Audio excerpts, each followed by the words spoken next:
Fala galera, mais um episódio do Papo com o Investe Bruno, quinto episódio para ser mais exato. Hoje eu tenho o prazer de conversar com o Marcel, o cara do Comece a Investir. Marcel, não sei se tu sabe, eu te assisto lá no TikTok desde antes eu ter alguma atração lá. Eu já vi teus vídeos lá explodindo lá faz tempo. Na minha primeira conta, né? Eu tive duas, três contas que eu fui tentando. Na primeira conta já vê teus vídeos explodindo lá. Eu gostaria que tu se apresentasse aí, fala quem é você, o que você faz da vida, o que você faz na internet, o que você faz fora da internet, para entender um pouquinho mais da tua trajetória. Show de bola. Primeiro, vou agradecer o convite, né, cara? Esse negócio aí da gente se ver no TikTok lá, ver em outra plataforma e daí depois a gente tá aqui batendo um papo, conhecendo isso aqui é muito bacana também, né? Porque eu também acho que a primeira vez que eu vi você foi no TikTok também, uma continha bem pequenininha, e de repente, do nada, quando eu fui ver de novo, tava lá com cento e poucos mil, assim, caraca, o negócio é violento mesmo, né? Mas assim, primeiro, né, obrigado aí pelo convite, pra gente bater esse papo aqui hoje, aqui, pra gente conversar um pouco e ajudar essa moçada também a falar um conteúdo bem legal, já preparar o pessoal aí que tem bastante assunto pra gente falar hoje. Mas assim, para quem não me conhece ainda, né, eu sou o Marcel, do Comece a Investir. Então a gente criou essa ideia desse projeto para ajudar mesmo o pessoal que está querendo começar a investir. Na verdade, a gente começou antes da pandemia, né? Comecei em 2019, basicamente porque eu queria ensinar o que ninguém conseguiu me ensinar, né? Então a ideia realmente foi essa, que a gente acabou aprendendo tudo na raça. E a gente viu que muito desses assuntos que a gente tem hoje acabou acontecendo muito e se popularizou um pouco mais na pandemia, né? Que o pessoal começou a ficar um pouco mais fechado ali e tudo mais, e o digital acabou crescendo muito. E como eu comecei antes da pandemia, eu não tive muito esse contato, assim, não tinha muita informação fácil, era uma informação muito complicada, muito termo técnico e tudo mais. E eu disse, não, cara, vou tentar passar uma linguagem simples, sem usar muita linguagem técnica, mais assim, um negócio bem comunzão mesmo, para ver se vai dar certo. E acho que o pessoal foi gostando, foi dando certo, foi crescendo. Então a ideia foi essa, né? Então, eu sou aqui do Paraná, acaba que meu grande público nem é tanto aqui do Paraná, é mais de outros lugares também. A gente acabou que a gente vai vendo que o Brasil inteiro acaba pegando, né? Então, quem me conhece é isso aí. Eu sou o Marcel com a ideia de trazer uma linguagem simples aí sobre a parte dos investimentos em geral. Nessa época aí de 2019, cara, tu já pegou o TikTok naquela época direto ou demorou um pouco? Não, o TikTok foi por um acaso, na verdade, né? Eu comecei no Insta mesmo, tipo assim, ó, vou lá e vou ver o que vai dar. Aí eu tava, lembro até hoje, assim, eu tava na sala de casa, que eu acho que era um sábado mais ou menos, assim, eu tava de boa, assim, sabe? Aquele sabadão que não tem nada para fazer. Aí eu tava deitado no sofá e falei assim, cara, vou abrir um Instagram. Aí eu lembrei assim, tá, mas e aí, que nome que eu vou pôr do Instagram? Daí eu falei assim, eu quero começar a investir, então comece a investir. Vamos ver se tem. Aí não tinha o nome. Aí eu falei assim, vai esse mesmo. Aí entrei no Instagram, foi em junho de 2019. Em junho de 2019 entrei no Instagram, mas assim, nem conhecia TikTok, nem sabia nada de TikTok ainda. E aí fui no Instagram, e aí comecei a produzir conteúdo lá no Instagram mesmo. Aí de junho de 2019, eu acho que quando foi em dezembro, mais ou menos, eu bati os primeiros 10 mil seguidores. Aí eu falei assim, porra, o negócio eu acho que tá dando certo. Cheguei nos 10 mil, conseguiu arrasta pra cima já, agora vamos embora, né? Tu pegou 10 E mil no Instagram em quanto tempo? eu comecei em junho, quando foi em dezembro eu bati 10 mil. Caraca, e que tipo de Foi conteúdo tu fazia rápido. lá? Já eram vídeos ou mais postagem de feed Só mesmo? feed, cara, feed. Porque assim, na época, no começo, eu não mostrava o rosto, né? Então eu tinha muita vergonha, sabe? Eu não sabia como falar, eu não sabia o que eu ia gravar no Stories, eu não sabia se eu podia mostrar a bagunça do meu quarto, da minha casa, eu não sabia o que eu fazia, porque eu, não, assim, eu nunca estudei. Eu nunca tinha estudado Instagram, nunca tinha estudado digital, nada, sabe? Eu abri por abrir, sabe? Aí, no começo eu fui lá, daí eu vi que o negócio vai, aí eu fui, fiz nem lembro se eu tinha o nome. Aí eu tinha uma estagiária que trabalhava comigo, que aí ela falou, se você montar o Instagram, eu tô fazendo umas artes aqui, eu vou fazer a logo para você e dou de presente. Aí eu falei assim, fechou. E é a logo que eu uso até hoje. Ela me deu de presente lá atrás, dela montou a identidade visual ali, né? E aí eu comecei a usar, só que assim, era só feed, sabe? Só feed e alguns reposts que o pessoal fazia que dava muito bom, assim, aí eu fazia muito, comecei até assim com uma estratégia que tipo otimista, esses caras grandes aí utilizam ou até hoje também, eu comecei mais ou menos nessa linha. O pessoal fez um negócio muito bom, dava um repost e tudo mais ali para tentar criar visibilidade, né? E aí, quando foi que eu passei dos 10 mil e tal, eu comecei a estudar mais sobre marketing digital, comecei a estudar sobre Instagram e tudo mais, assim, cara, eu vou ter que aparecer. Se eu quero isso e quero já talvez divulgar um produto, quero ter um curso, alguma coisa assim, que sempre era uma vontade minha ensinar outras pessoas, né? Aí eu disse, não, eu vou ter que aparecer, o pessoal vai ter que ver quem que tá por trás. E aí eu comecei aos poucos. E fui indo, comecei a aparecer nos stories e tudo mais, até que foi o dia que eu tirei a logo lá e coloquei a careca lá de cara lá. Porque antes a logo era só o símbolo, né? Não tinha nem a minha cara lá no logozinho do Insta. E aí foi, e aí eu coloquei. E aí começou, tipo assim, realmente, tá? O engajamento diminuiu bastante. Assim, quando você não tem um negócio que você aparece, é outro nível, assim, o pessoal acaba tendo engajamento mais, tem mais curtida, assim, e aí, só que aí, quando você começa a aparecer, você começa a criar um pouco mais de autoridade, né? Então, assim, eu creio que talvez o crescimento rápido do início que deu pode ter ajudado o fato de não aparecer, entendeu? Não sei. Eu já vi um pessoal falando que faz sentido também. Mas aí o TikTok foi bem mais para frente. Eu acho que o TikTok eu nem lembro de cabeça agora quando que eu montei, cara, mas acho que foi o ano passado. Mas eu montei de teimoso, assim, porque eu montei o TikTok porque eu vi. Quando que foi? Acho que eu montei porque eu vi alguém falando de TikTok. Aí eu montei. Só que eu montei e nada dava certo lá, cara. Só que assim, eu não tinha estratégia nenhuma, né? Nada das meus vídeos não passava de 100 visualizações, assim. Era mais terrível, terrível. Mas eu não sabia conversar, eu não sabia fazer nada lá dentro. Aí, quem me ajudou no TikTok e quem me deu os toques que fez eu bombar, o primeiro vídeo que eu bombei, quem me ajudou foi o Bruno. O Bruno do Café. É, porque ele recém tinha feito a mentoria com o Mustache, né? E aí ele tinha recém feito a mentoria com o Mustache e tal. E eu já acompanhava o Mustache também pelo Rufino do Milhão Um com milhão com 30. 30.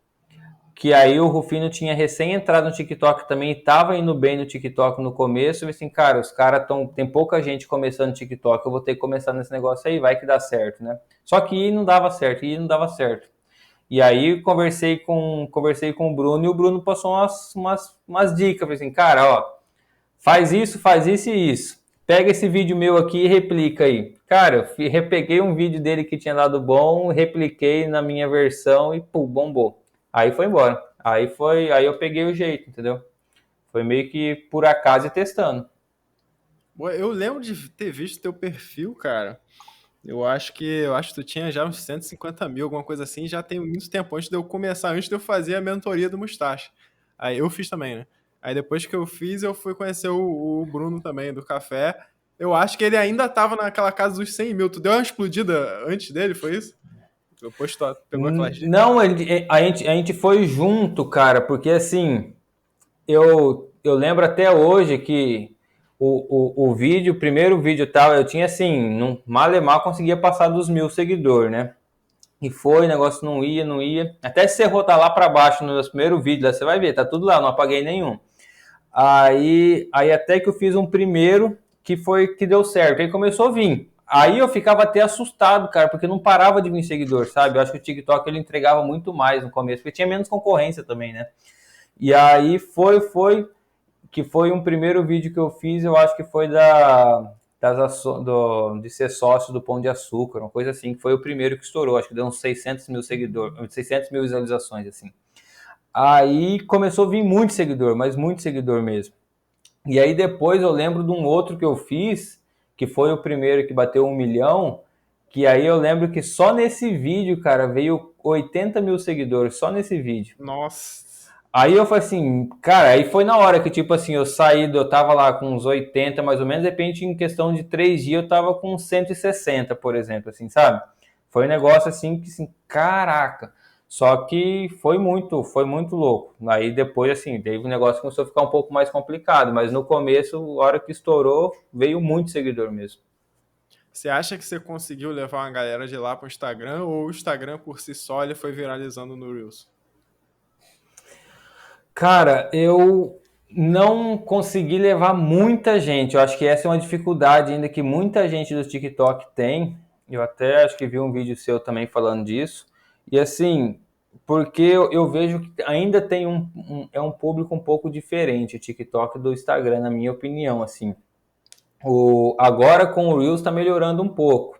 Mas até antes era um negócio muito assim, o TikTok era um negócio mais dinâmico, mais rápido aqui, assim, né? E o Instagram era um negócio mais paradão, mais assim tal. Eu acho que o pessoal não tinha a mesma vibe, assim. Eu acho que esse que era um pouquinho mais complicado no começo. Mas eu me surpreendi de saber que quando eu comecei a crescer mais no TikTok, eu comecei a receber muitos alunos que vieram do TikTok que eu não esperava, entendeu? Porque o pessoal sempre tratou o TikTok como sendo aquele público desqualificado, aquele público que não quer nada com Criancinha. nada, criança, papapá.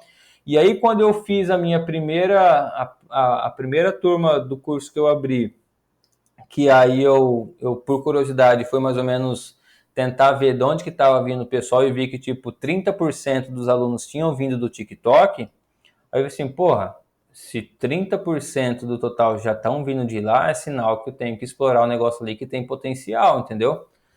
E aí eu comecei a tentar trazer um pouco mais de conteúdo, sim, conteúdo de verdade, assim, para tentar trazer o pessoal, né? E aí depois veio o Reels e tal, a gente começou a replicar. Mas eu consegui trazer alguém do TikTok, mas não é assim, nossa, foi isso que fez o Instagram crescer. Até porque o meu Instagram, ele meio que deu uma estacionada ali e o TikTok acabou crescendo mais que o Instagram depois, entendeu? Se fosse migrar, meu TikTok ia ter passado dos 100 mil, por exemplo, e acabou não passando, né? Essa galera que Meu você tem no Instagram, quer Instagram, dizer. essa galera que você tem aí de 70 mil mais ou menos no Instagram, tu conseguiu ao longo da jornada que você estava postando no TikTok e repostando lá, ou tu já tinha mais ou menos antes Já e tinha, já tinha, era um público que já vinha já, né? Não foi um negócio que explodiu assim. De vez em quando vem alguns, vamos supor, de vez em quando eu já percebi que quando dá algum vídeo que estoura muito no TikTok, vem algumas pessoas, mas é coisa assim, não é na mesma proporção, entendeu? Mas o Reels, quando estoura, vem bastante gente também. O demais, Reels, né? quando estoura, vem bastante gente também. O meu Instagram agora ele deu uma certa estagnada, mas quando cresceu, cara, foi muito absurdo. Foi com o Reels, pelo que eu percebi. Não, É. não tive como metrificar muita coisa do TikTok pra lá, não. Mas quando viralizou um Reels atrás do outro, foi coisa de 60 dias, 40 e poucos mil seguidores. Mas É um agora negócio que não também dá. é mais É, difícil. não dá para entender, né? Foi igual o Bruno também. O Bruno, eu e o Bruno, a gente começou meio que juntos. A gente sempre teve um contato assim de tempo, assim. E a gente sempre foi assim, basicamente o mesmo tamanho, assim, né? A gente cresceu meio que na mesma época, a gente fundou na mesma época, a gente foi indo, foi indo. E aí teve um tempo que a gente parou de conversar um pouco. Na correria, a gente acabou trocando menos ideia. Aí, de repente, do nada, quando eu vi ele lá no TikTok, depois que eu vi que ele já estava com cento e poucos mil no TikTok, eu queria começar, daí eu fui pedir uma ajuda para ele. Aí eu vi no Instagram dele também cento e poucos mil. Aí ele disse assim, cara, foi Reels. Reels e bombou. E tem muita gente que conhece, né? O Reels eu ainda não consegui acertar nesse nível, não, mas quando acerta também vem, né, cara? É um negócio que não dá para explicar. No Cada um começo eu ficava mais assim, boladão com essas métricas, assim. Eu tô tentando parar um pouco, porque fica meio noiado, cara. acaba que a gente tem momentos, né? Momentos de crescimento muito forte, depois estabiliza um pouco, depois vem outra pernada, enfim, cada um tem um catalisador diferente para esse crescimento, né? Mas, Marcel, cara, antes de tu começar essa loucura toda de internet aí, você trabalhava com alguma coisa que tinha a ver com o mercado financeiro ou nada a ver? Como é que foi a tua trajetória aí? Cara, eu nunca trabalhei, nunca pensei que eu ia trabalhar nessa parte, né? Eu sou formado em engenharia de produção E desde 2010, basicamente, eu trabalho na área industrial. Então, eu sou formado em engenharia de produção e trabalho no ramo de frigorífico, né? Na área de manutenção industrial. Então, desde 2010 comecei como estagiário e não saí mais do frigorífico. Então, assim, tem aí 10 anos, praticamente 10, 11 anos, que tá na lida, entendeu? Então, assim, é trabalhando lá na área de engenharia e tudo mais. Então, assim, eu sempre trabalhei na área de planejamento de manutenção, né? Então, toda a parte de manutenção industrial, parte de planejamento. Então, eu sempre gostei da parte de planejamento, parte de gestão e tudo mais. Só que eu sempre entendi que eu precisava investir. Só não sabia como, basicamente. Só que assim, eu sabia que era um negócio que eu precisava fazer para mim lá na frente. Meu primeiro contato que eu tive com bolsa de valores, assim, eu estava no ensino médio, eu acho que eu tinha um primo meu que ele comprava algumas ações. Só que era um negócio assim que era muito distante para mim, sabe? Um exemplo, eu lembro que ele colocava pelo Bradesco e assim, eram as taxas absurdas que tinha na época e tinha várias coisas assim que, será que com 500 mil reais você consegue começar a investir, sabe? Um negócio assim que era um negócio de outra realidade. Deve assim, cara, aí eu já desanimava e nunca tinha ido atrás para ver como funcionava. E fui deixando, fui postergando, deixando. Aí na faculdade tinha um professor meu que investia. Aí uma vez ele abriu a carteira de ações dele lá e tal. E por coincidência, esses dias eu estava fazendo uma live do lançamento do curso, ele estava na live e ele falou assim, pô, que orgulho você agora falando dos negócios aí e tal. E aí, beleza, só que assim, sabe aquele negocinho, eu sei que gosto, sei que é importante e vou deixando para depois? E foi sempre nessa, como a maioria das pessoas fazem, foi fechando para depois.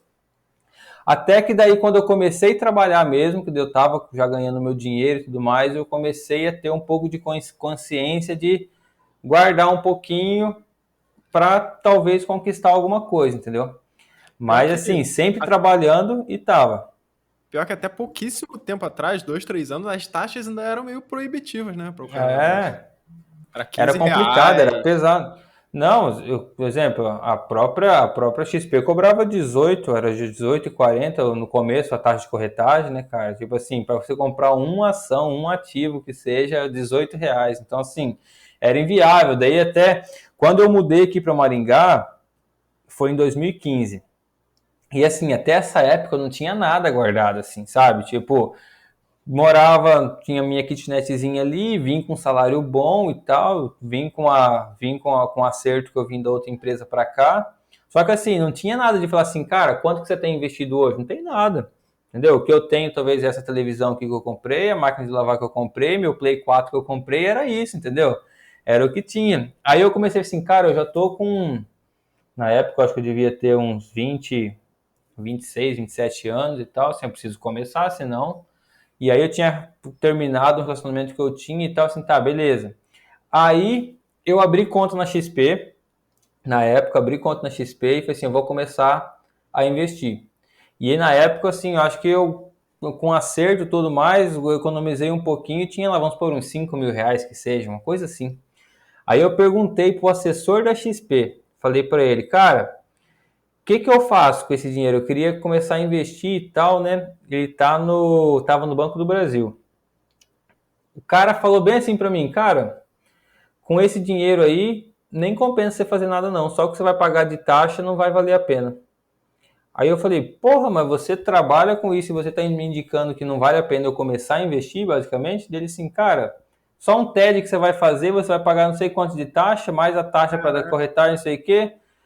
Aí o cara me desanimou mesmo, sabe? Aí eu Ainda falei assim, tinha não, mas isso não é da TED, possível. né, naquela época. Ainda tinha isso da TED. Eu não lembro se naquela época já tinha banco digital, assim e tal, mas sei que assim, ele me broxou mesmo, sabe? Assim, cara, aí eu falei assim, pô, então tá, né? Aí fui, acreditei no cara e fiquei mais um tempo e tal, assim, vivendo aquele negócio assim, vou ver no momento, vamos ver. Aí o primeiro contato que deu realmente com a Bolsa de Valores foi no Day Trade, né, cara? Aí foi a hora que a gente descobriu realmente onde nós estávamos entrando. Porque assim, igual eu falo para todos os alunos, pessoal que me acompanha, se você quer aprender com alguém que já fez tudo errado no começo, vem aprender comigo, porque eu já passei por todos os outros lados errados e sei o que é o certo, entendeu? Você começou no day trade, então. Tipo assim, o que me chamou a atenção pela primeira vez foi o primeiro curso que eu fiz, entendeu? Então, assim, eu tava aqui em Maringá, aí veio uma empresa aqui, o pessoal de Curitiba, até hoje eu lembro deles, e aí a promessa dos caras era tipo assim, venha descobrir a profissão que vai fazer você ganhar R$ 2.000 por semana, sabe? Tipo assim, negócio top. R$ 2.000, não, R$ 2.000 por dia. R$ 2.000 por dia. Isso aí, R$ 2.000 por dia. Aí fizeram um encontro no hotel aqui e tal, como se fosse um lançamento, só que na época era presencial, porque não tinha nada desse negócio digital, né? Aí reservaram um hotel aqui, fizeram lá uma baita apresentação e tal, papapá, papapá. Sei que no final das contas era um curso, eu acho que era R$ 1.200, R$ 1.100 o curso. E aí o cara ia ensinar como que ia fazer e tal. Aí eu fui, liguei para minha esposa, a gente tinha R$ 1.500 na poupança naquela época. R$ 1.500 que estava lá guardado. Aí eu falei para ela assim, vou pegar e vou fazer esse curso e vou aprender. O que você acha? Ela assim, se você acha que é uma boa, faz. E aí eu fiz, entendeu? Fiz o curso e aí na hora que foi para negócio para executar e tal, eu até tentei executar, sabe? Aí tentei executar, aí comecei a estudar mais como funcionava, comecei a estudar mais análise gráfica para ver como funcionava. Daí só que como eu trabalhava no frigorífico, eu não tinha como me dedicar para aquilo ali, entendeu? Eu não tinha como me deixar 100% para aquilo lá. Aí o cara disse, não, cara, vai no Forex, porque o Forex funciona 24 horas por dia, e aí você pode trabalhar até às 6, depois das 6 você entra no Forex, vai estar lá a Bolsa da Ásia funcionando, você entra lá e tal, show de bola. Entrei no Forex para conhecer como que era o Forex. Não vai também, cara, não deu. Nunca assim, não tem nenhuma história de eu falar assim, cara, perdi 10 mil, perdi 6 mil com day trade, com trade. Não, foi realmente, eu vi que aquilo lá não era para mim, entendeu? Tipo assim, se eu fosse entrar com os dois pés, provavelmente eu ia perder. Mas eu consegui entender que aquilo lá não era a minha jogada, né? Aí eu falei assim, cara, não é isso que eu quero. E aí foi quando daí eu comecei a estudar mais e vi que eu poderia investir para eu montar um patrimônio, né? E continuar trabalhando, e o que ia me dar dinheiro realmente era o que eu estava trabalhando, não o investimento. O investimento ia ser o que eu ia conquistar mais para frente. E daí começou. Aí eu comecei a estudar realmente o jeito certo, né, cara? Você começou aí na estrada correta aí, foi quando, mais ou menos? Foi em acho que 2018, mais ou menos, que eu entendi como que o jogo funcionava, assim, né? 2018, por aí. Aí, 2019, eu abri o Insta e aí eu comecei a investir mesmo, que é a minha carteira que eu acompanho hoje. Eu montei ela do jeito que ela está seguindo a estratégia em janeiro de 2019.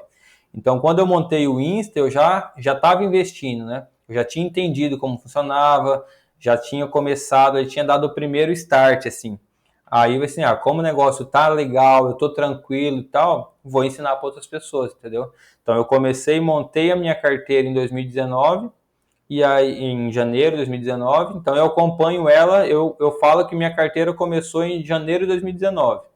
E aí, a partir dali, eu já começo a estratégia que eu sigo até hoje. Ou aí tu começou mais na bolsa mesmo, ou tu ainda pegou aquela época que o Tesouro Direto ainda estava muito em alta, ainda tinha muito, se falava-se muito de renda fixa, mais, né, de renda fixa naquele começo. Tu É. começou onde? No Tesouro Direto ou tu já começou montando a carteira na bolsa? Eu comecei já montando a carteira na bolsa. Eu sempre fui um pouquinho mais agressivo, assim. Eu sempre gostei mais de renda variável e tal, mas eu montei a minha reserva, o básico, o mínimo da reserva ali. Tinha pego um pouquinho, eu tinha entrado, como eu estava aprendendo ainda, eu tinha entrado em 2 títulos do Tesouro na época que estava pagando mais de 10%. Aí eu acabei que na queda eu consegui uma valorização bem grande nele também. Aproveitei e vendi ele antes do prazo até para colocar o lucro no bolso. Então, assim, eu acho que eu tinha um tesouro pré-fixado ali que, em questão de 4 meses, ele rendeu 30%.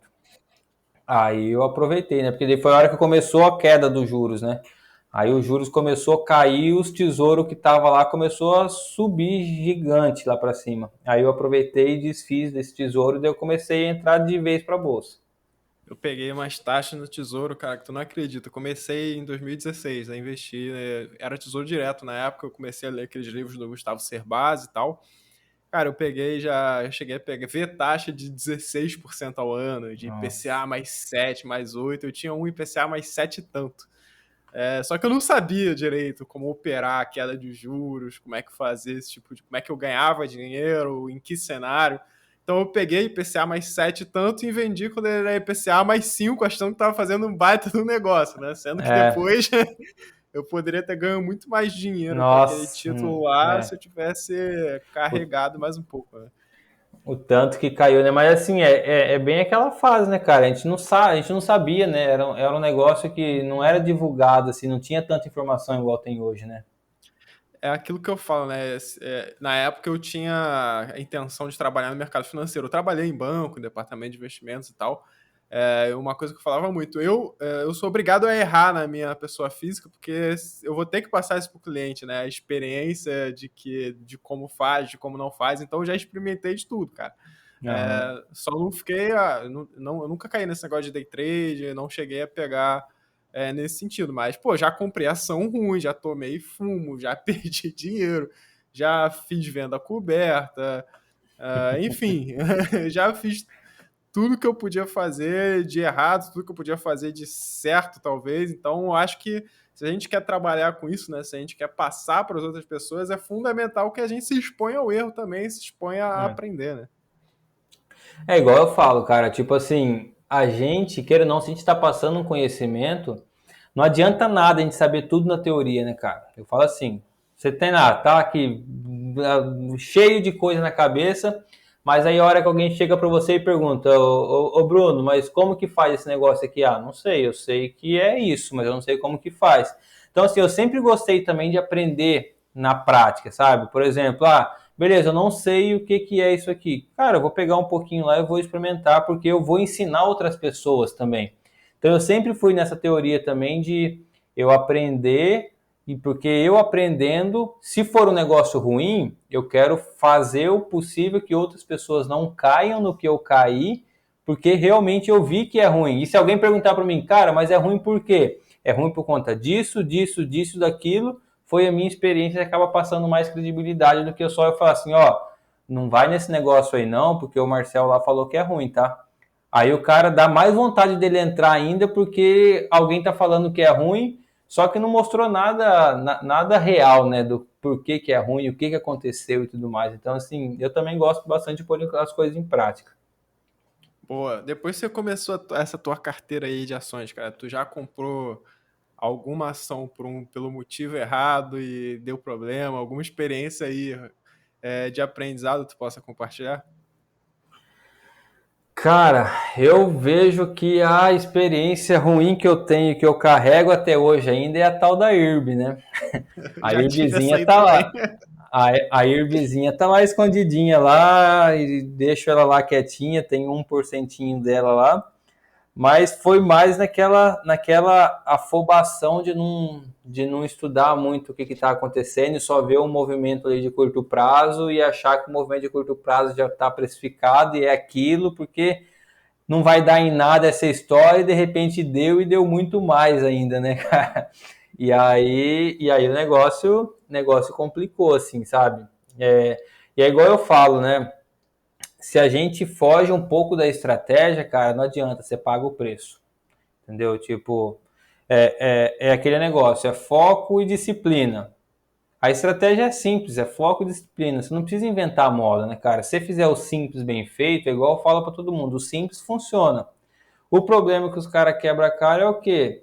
Ele sai desse simples, ele tenta inventar moda, ele tenta fazer uma coisa que talvez ele nunca fez antes, e aí às vezes quando ele vai para fazer esse negócio que ele nunca fez antes, dá errado. Então acontece, todo mundo vai errar, todo mundo pode ter um erro.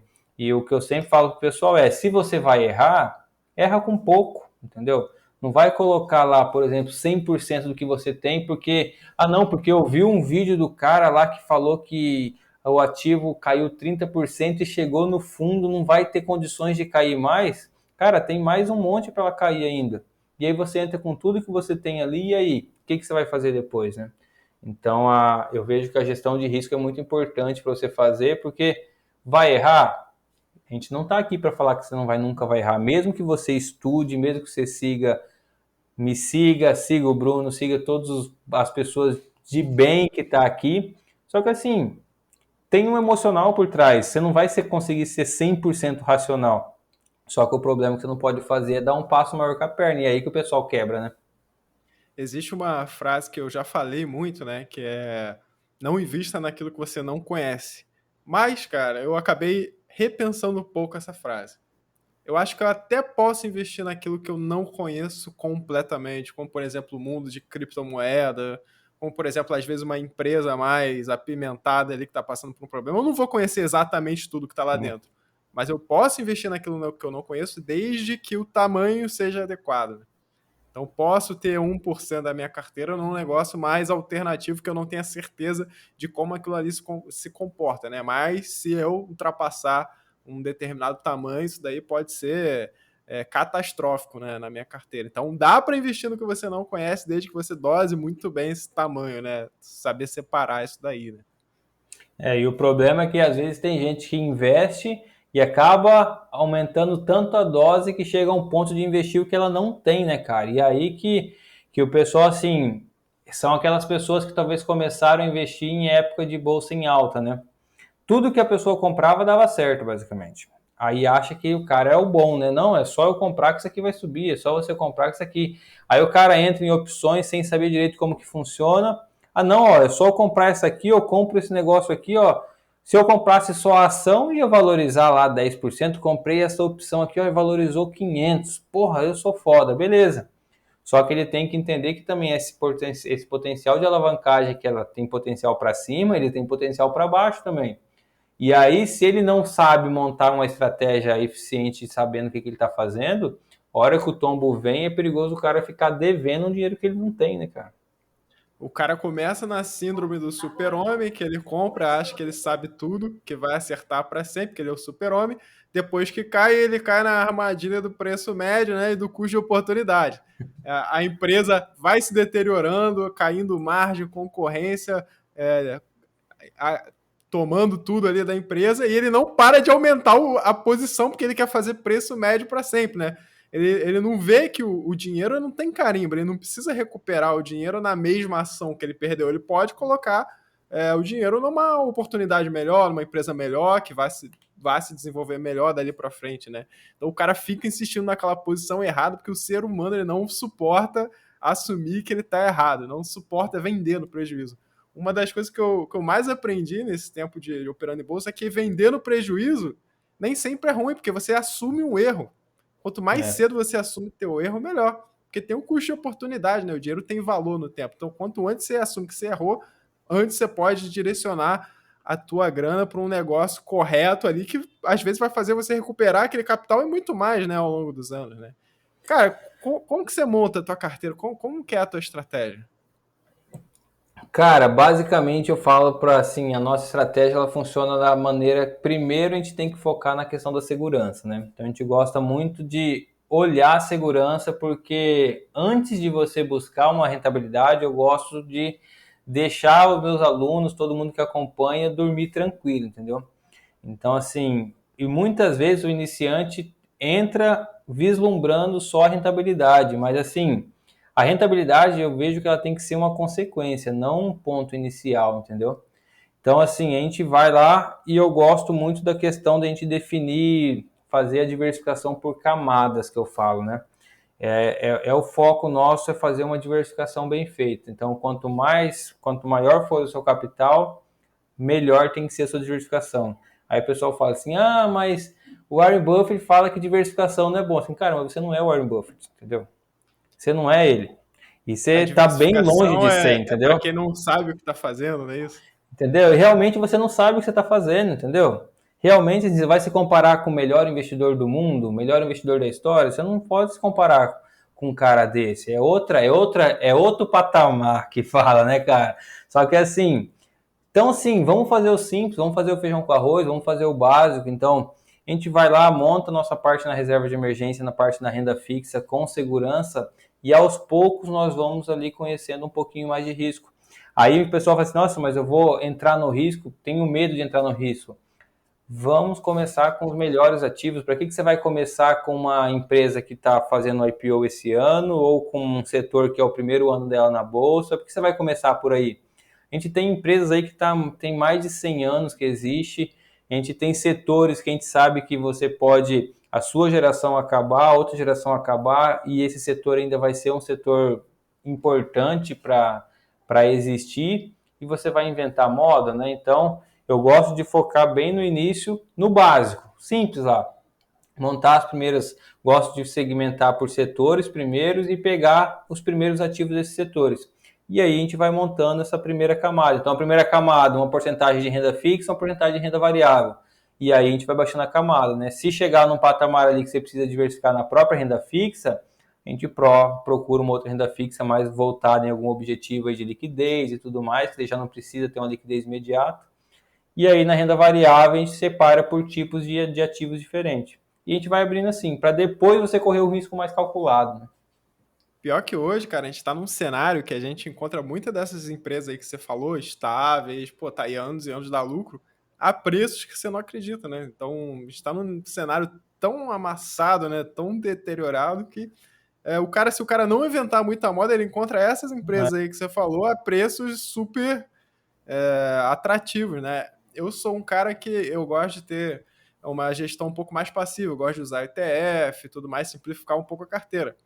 Nesse cenário agora, eu comecei a montar algumas posições individuais também. Estou até mudando minha carteira Sim. mais para algumas posições de dividendos individuais, porque a gente encontra empresas super sólidas, às vezes nem é estatal, negociando a múltiplos super É. baixos, né, cara?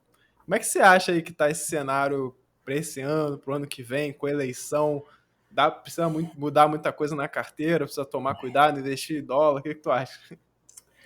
Cara, o pessoal tem muito essa pira assim de pensar no curto prazo, né? Ah, como que vai ser agora que vai ter eleição? Como que vai ser agora que fulano aconteceu isso? Como que vai ser agora se tiver essa greve dos caminhoneiros? Como que... Cara, o que a gente tem que entender é que o Brasil é uma greve, é uma crise constante, né?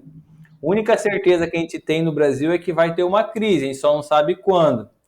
Então, assim, para que a gente vai ficar mudando a estratégia a cada princípio de crise, sendo que todo ano talvez tem uma, duas ou até três crises por ano?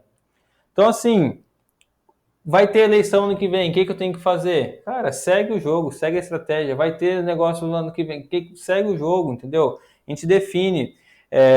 Quando a gente faz uma diversificação bem feita, a gente vai acabar jogando o jogo de quem está melhor e a gente vai estar se protegendo de quem está pior. Talvez a gente nunca vai ser o melhor da turma, mas também a gente nunca vai ser o pior da turma. Eu prefiro ficar ali num medião do que eu sempre assim, nossa, aquele lá, ó, subiu, tá valorizando muito. Mas normalmente quando o negócio vira, esse que estava se destacando muito é o que vai sentir mais também, né? Então, acho que quando a gente faz uma diversificação bem montadinha ali, eu tenho um aporte, minha partezinha no exterior, tenho minha parte em fundos imobiliários, tenho minha parte em ações, e aí a gente consegue casar uma porcentagem legal de cada ativo, eu vejo que, independente de crise, você vai estar sempre bem posicionado, assim, e tranquilo, que é o principal, né? Sem talvez ficar com medo, nossa, e o ano que vem, quem vai ganhar a eleição? Cara, se ganhar um ou outro, a estratégia vai continuar, porque a gente vai continuar aproveitando o momento, né? Eu sou muito dessa, entendeu? Então, quando deu a pandemia, realmente eu já estava imaginando que a gente ia ter uma recessão dessa.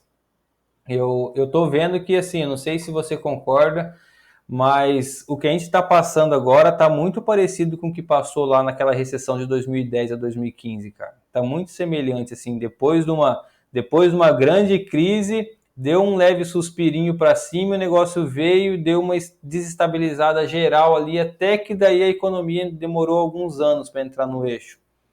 Então, assim, eu acho que talvez pode acontecer algo semelhante, não sei. Só que aquele negócio, ninguém tem certeza de nada do que pode acontecer, né? Boa. E, cara, tu mantém teus pesos fixos e vai rebalanceando, ou em algum momento tipo, eu acho que tá melhor no Brasil, vou pesar um pouco mais no Brasil, acho que tá melhor nos Estados Unidos, vou pesar um pouco mais lá. Tu faz um pouco isso ou tu mantém fixo? Não, eu faço, eu não sou assim, fixo 100%. Talvez assim, uma vez por ano, eu dou uma olhada assim e dou até vamos supor que eu dou uma mudada. Mas vamos supor que eu defino igual assim, há pouco tempo, há não muito tempo, eu coloquei um pouquinho de cripto na carteira que eu não tinha. Só que assim, 5% é meu limite, entendeu? Então, deixei lá, 5% lá. Esse 5% eu tive que tirar de outro lugar. Então, assim, para fechar os 100%, né? Então, eu basicamente deixo um valor fixo, vamos dizer, mas talvez uma vez por ano, a cada 6 meses, eu dou uma olhada se aquela diversificação ali, aquele balanceamento faz sentido, vamos supor. Vamos supor que agora viu que o dólar caiu muito e tal, talvez vou querer me expor um pouquinho mais lá fora, vou aproveitar o momento, aí talvez eu dou uma mexidinha ali na meta, entendeu? Eu sempre trabalho com a meta e o realizado, né? E nesse momento agora, você tá mais pesado em quê? Nesse momento agora eu tô mais em fundos imobiliários, cara. Eu tô comprando bastante fundos imobiliários. Cara, eu tenho uma Tô, posição pesada em fundo imobiliário também. eu acho que a Eu só minha tenho um fundo imobiliário. só um, Só um fundo imobiliário. mas daí você tem um FOF, O FOF. tem o O que FOF, você acha de FOF? Eu tenho um FOF só. Assim, eu tenho um só porque eu nunca fui fã de FOF, né, na verdade. Eu sempre fui na ideia de eu montar a minha própria carteira, assim, sempre gostei de eu montar a minha própria carteira. Mas aí depois de um tempo eu entendi a jogada ali e tal e eu acabei dando uma chance para um FOF lá, até para eu colocar essa parte de FOF também na carteira, para eu ter também mais dentro de uma diversificação, porque a minha carteira começou a aumentar e eu precisava inserir novos segmentos dentro da carteira dos fundos imobiliários. Aí eu coloquei um FOF lá, meio não tão relacionado aos ativos que eu tinha já em outros segmentos, né? E mas eu acho bacana, principalmente talvez para quem está começando e talvez não tenha possibilidade de já montar uma carteira bem diversificada. Com FOF só você consegue montar uma boa diversificação, vamos supor, né? É uma ideia. Mas eu particularmente não tenho muito, mas não julgo quem tem, entendeu? Eu gosto do FOF porque eu desconfio muito da minha capacidade de analisar um fundo por fundo individualmente. E eu acho Sim. muito fácil de analisar um FOF. Porque tu olha ali, se o gestor, tu olha o track record da casa, se é uma casa antiga, se os caras fazem emissão abaixo do valor patrimonial ou não. Você consegue ver pela comunicação deles mais ou menos se toca bem ou se não toca a gestão. E o valor patrimonial no FOF, eu acho que é uma coisa muito É. evidente, né? O número mais verdadeiro é você ver o do FOF, vamos supor, né? E hoje eu tô vendo muita arbitragem na mesa de FOF, porque os FOFs eles não conseguem realizar ganho de capital, né? Quando o mercado cai, aí o dividendo diminui, aí todo mundo começa a bater na cota, e tem FOF, já peguei FOF negociando às vezes abaixo de 0,8 Eu PVP. ia falar isso aí. O último, o que eu tenho, acho que estava na casa aí de 0,8. Aí, eu tenho um que metade do fundo é CRI. O mercado tá precificando CRI a uma vez patrimônio.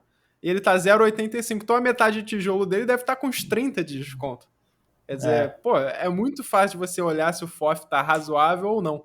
Eu vi, cara, antes da pandemia, um fundo imobiliário, um FOF, é até de um banco grande, ele estava sendo negociado a 1,4 valor patrimonial, porque tinha pagado um baita de um dividendo, todo Aí mundo todo saiu mundo. comprando, e tinha gente que trabalhava comigo que estava comprando. Eu falei, cara, você tá maluco, você tá pagando 40% a mais do que vale os ativos que ele tem. E não deu outra, cara. O troço desabou monumentalmente depois. Porque é muito evidente que estava distorcido, né? E acho que é um mercado que talvez não tenha tanta liquidez nos ativos que não são os principais, né? Que tem um pouco essa coisa tanto para cima quanto para baixo. Né?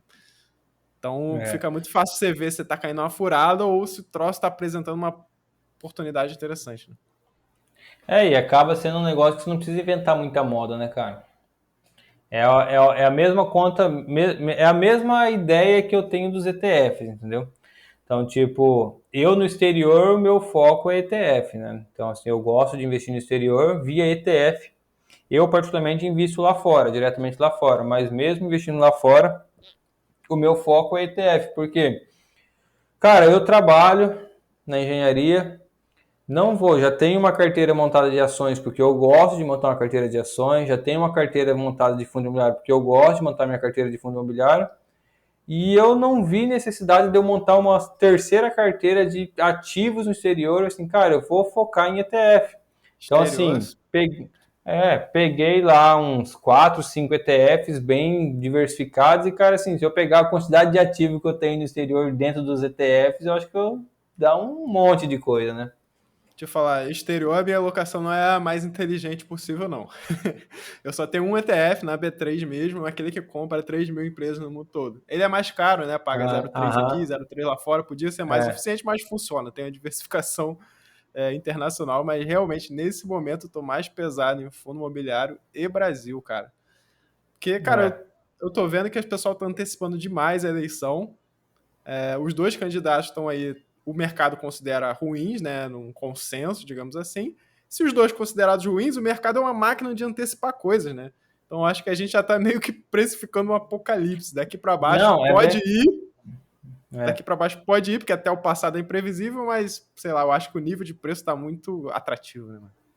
Eu tava até vendo, né? Até no último curso gratuito que eu fiz, eu peguei os dados, cara, de preço sobre lucro da Bolsa, do Ibov mesmo, Brasil, ele tá no mesmo patamar de 2008, cara. Então, assim, se a gente pegar o nível que assim, nossa, mas a bolsa agora na pandemia chegou a 60 e poucos mil pontos. Cara, mas uma coisa é pontuação, uma coisa é nível dela, mas assim, quando a gente comparar os resultados que as empresas estão tendo de lá para cá, que a gente conseguiu, muitas empresas teve bons resultados, e o nível do preço que está sobre esses resultados das empresas que compõem o índice, está no mesmo nível de 2008, que foi a maior crise aí dos últimos anos ali, entendeu? Então a gente vê, até quando eu estava vendo, acho que lá em 2018 estava na faixa aí de 6 e agora a gente está na faixa de 6 preço sobre lucro.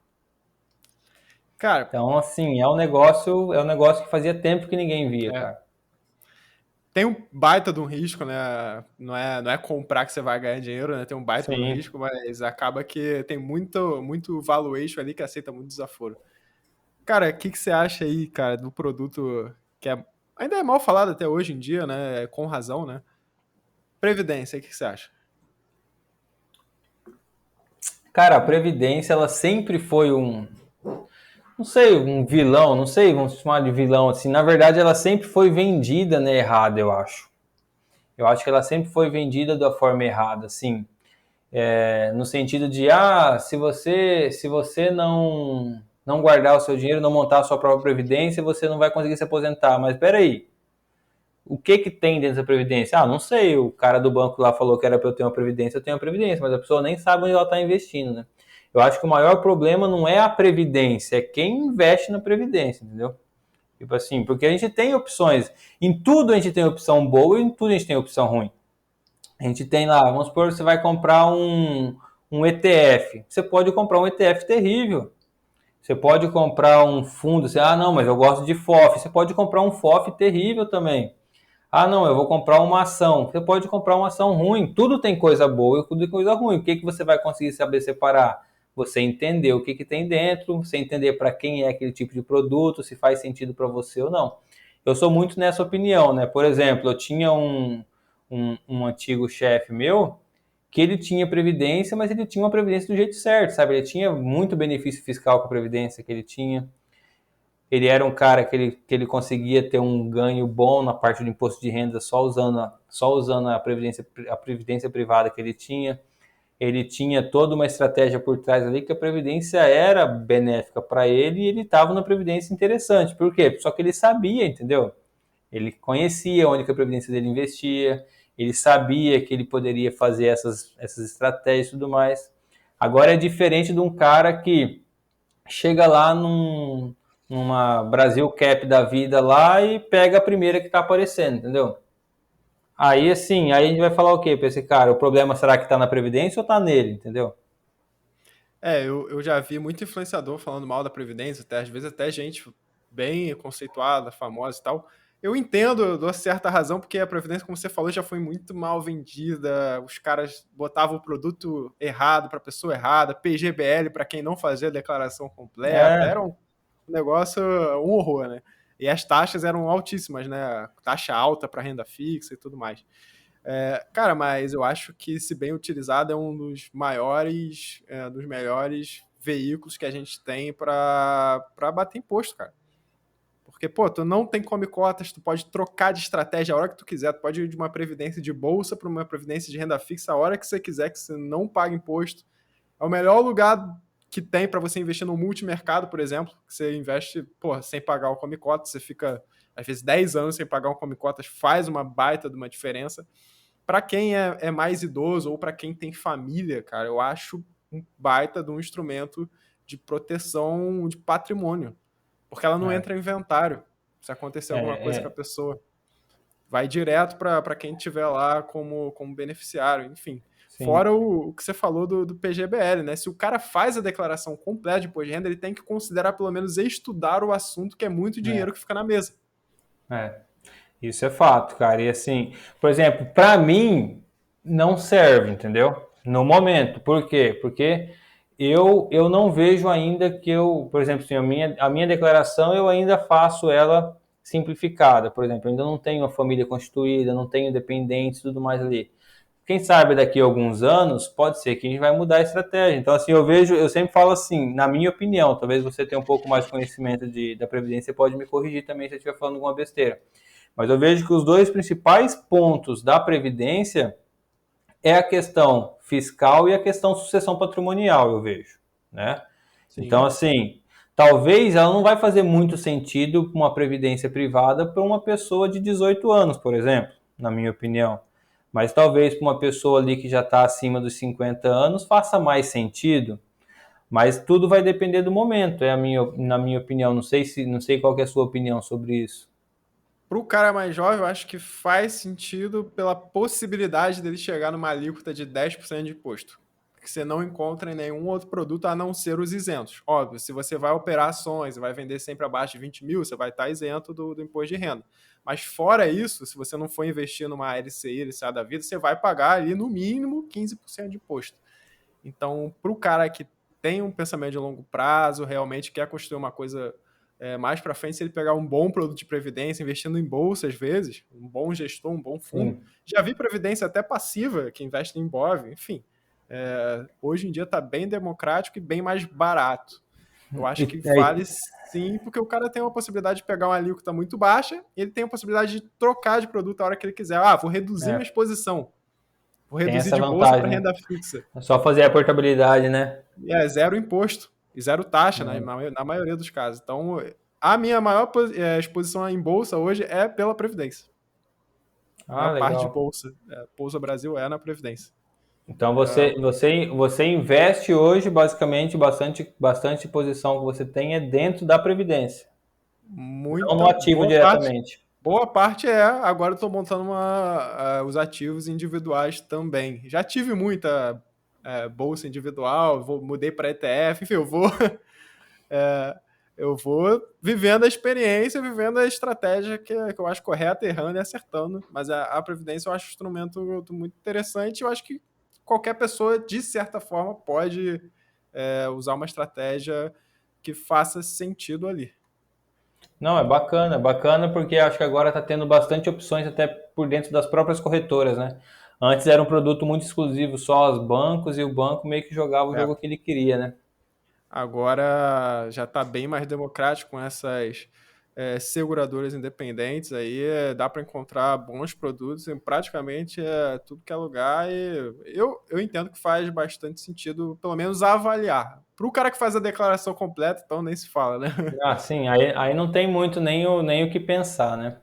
Porque tu deixa de pagar às vezes 27,5 hoje para pagar 10 daqui a 10 anos e fora a rentabilidade que aquele negócio vai ter. Quer dizer, pô, vale a pena pelo menos estudar, conversar com alguém que entenda, né? Porque não é um negócio simples, confunde. É, ele é E se você complicado, né? Se você fizer errado, meu amigo, se você fizer um PGBL fazendo a declaração simplificada, você paga imposto sobre o total quando você resgatar. Eu já vi gente fazer isso, porque foi mal assessorado, às vezes, por um gerente que não sabia. O cara não usufruía do benefício fiscal, fez o PGBL na hora de resgatar, ele descobriu que ele ia pagar 30% sobre o total, às vezes. Nossa, aí é uma Então, paulada, hein? tomar cuidado, fazer certinho, conversa com alguém que entende, que dá para extrair valor disso aí. Cara, já estamos chegando aí a 1 hora de conversa, acho que O papo vai, né, cara? A hora voa. passamos aí por bons pontos, dá para ajudar a galera, deu para conhecer bem a tua trajetória. Tem mais algum ponto aí que você gostaria de passar aí, ou acho que a gente já abrangeu legal aí? Cara, eu acho que a gente falou de tudo, né? A gente marca outras vezes aí pra gente bater um papo de novo. Acho que foi legal o papo, a gente conversou aí que a hora passou que a gente nem viu. Mas só a mensagem que eu queria deixar para todo mundo aí é isso, né, cara? A gente vê que não existe uma única verdade, assim, uma única. A verdade é uma só, mas eu falo assim, não existe uma única regra, né? Não, é isso e você tem que executar isso 100% que vai servir para todo mundo. Eu vejo que tem gente que talvez vai gostar mais de fundo imobiliário, outras pessoas vai gostar mais de previdência privada, outras pessoas vai gostar mais de um tesouro direto. Isso aí, quem está errado? Ninguém está errado, entendeu? Eu acho que o principal ponto é você buscar o conhecimento e você conseguir entender realmente o porquê que você quer, talvez, montar seu patrimônio lá na frente num tesouro IPCA. Beleza, você consegue explicar o porquê? Está definido o porquê? Você acha que isso aí para você é legal, é melhor? Beleza.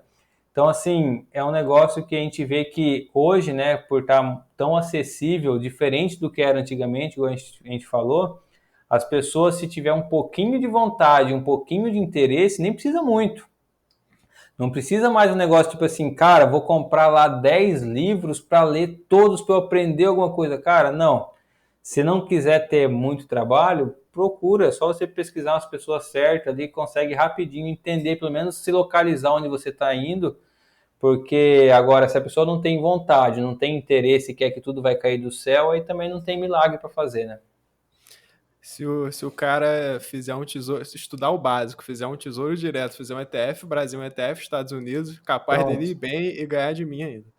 Não, é perigoso ele ganhar de mais de 80 pessoas, mais de 80% das pessoas aí que ficam inventando moda, entendeu?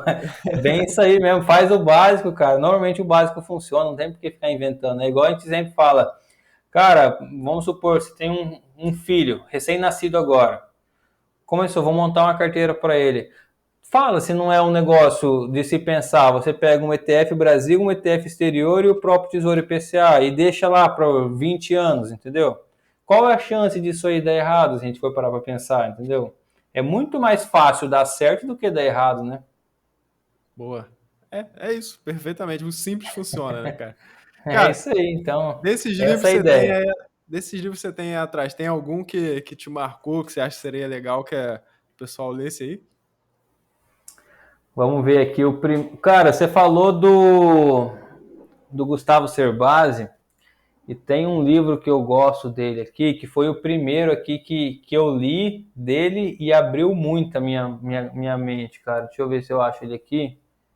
Pá, pá, pá. Cadê? Aqui. Não. Pá, agora ele se escondeu. Cadê? Eu Foi peguei ele, eu até Investimentos gravei um vídeo Inteligentes? dele esses dias. Não, foi o Da Dinheiro, o segredo aposentadoria? de quem tem. Ah, esse eu acho que eu não li, cara. Cadê ele aqui? Cadê? Vamos ver. Pá, pá, pá. Rapaz.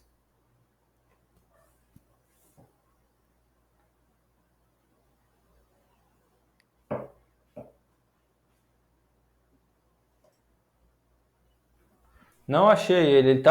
Eu gravei um vídeo dele semana passada e não sei onde está o livro. Mas assim, Então, para quem quiser ver o desse. vídeo, onde encontra? É, vai lá no YouTube, tem o vídeo no YouTube que eu fiz o vídeo sobre o livro. E é basicamente um livro bem bacana, que ele é uma linguagem bem simplesinha, bem fácil de ler, né? Igual os livros do Serbastas, é um negócio bem simples. E foi assim o primeiro insight que deu, que tipo assim, cara, você precisa fazer diferente para você conseguir colocar em prática, né? Então foi um livro bem bacana, eu indico para o pessoal, e quem não leu, Dinheiro, os Segredos de Quem Tem. Eu vou achar ele aqui, cara, não sei onde ele foi parar. Falando isso, Boa. agora eu fiquei preocupado que sumiu o meu livro aqui, ó. Eu li primeiro, acho que o da aposentadoria, aí me despertou um certo interesse, aí eu fui buscar um que falasse de investimento mais técnico. Aí eu peguei aquele Investimentos Inteligentes, aquele ali pra mim, cara, É eu bom? acho que é uma bíblia aquilo ali, mano. Eu acho que eu aprendi mais ali do que o que eu tive de experiência até no próprio mercado financeiro dali pra frente. E outro que todo mundo tem que ler, eu vejo que é esse aqui, né? Ele é na mesma pegada do Ser Base, né? Os Segredos da Mente Milionária. E é mais numa ideia assim da gente começar a pensar no dinheiro de outra forma, né, cara? Então, é os livros. Eu não gostava muito de ler, sabe? Não sei se é porque era da engenharia, nunca fui muito familiarizado com leitura. E aí depois que eu comecei a ler assim mais desses assuntos, eu comecei a gostar mais, me interessar. É aquele negócio, né? Você acaba fazendo algo que você gosta mais, você acaba despertando. Boa, eu peguei alguns livros mais técnicos no começo, mas agora confesso que eu tenho lido coisas Mais tem mais a ver com o ser basiconas. humano, né? Não, mais a ver com o ser humano meio fora do mercado financeiro, porque eu acho que tem muito do que a gente faz é psicológico, né? O nosso comportamento, né? Então, um que eu gostei muito É foi a assim, arte de pensar claramente. Mostra muita coisa que a gente mas faz e nem percebe. Então, eu acho eu tô mais nessa vibe agora, de ler ah, coisas legal. mais Depois você passa comportamentalistas. umas dicas aí de alguns, então. Boa, tamo junto, cara. Muito obrigado por ter aceito o convite. Uma honra trocar essa ideia contigo. Já te E vi lá desde o começo. Falei, pô, tá conversando com aquele cara que eu via lá quando eu tava começando. É show parece, de tamo bola, junto, pai. filho. Tamo junto. E assim, agora Valeu, mano. a gente aprende com todo. A gente se aprende, vamos dizer assim, né? Com todo mundo, né? Sim, é nós, o Bruno, você, toda a galera aí. Cada hora a gente vai pegando um pouquinho de cada um. E é isso aí, obrigado você pelo convite, cara. Quando precisar é só chamar aí que a gente bate um papo de novo. Show de bola, irmão. Tamo junto. Grande abraço.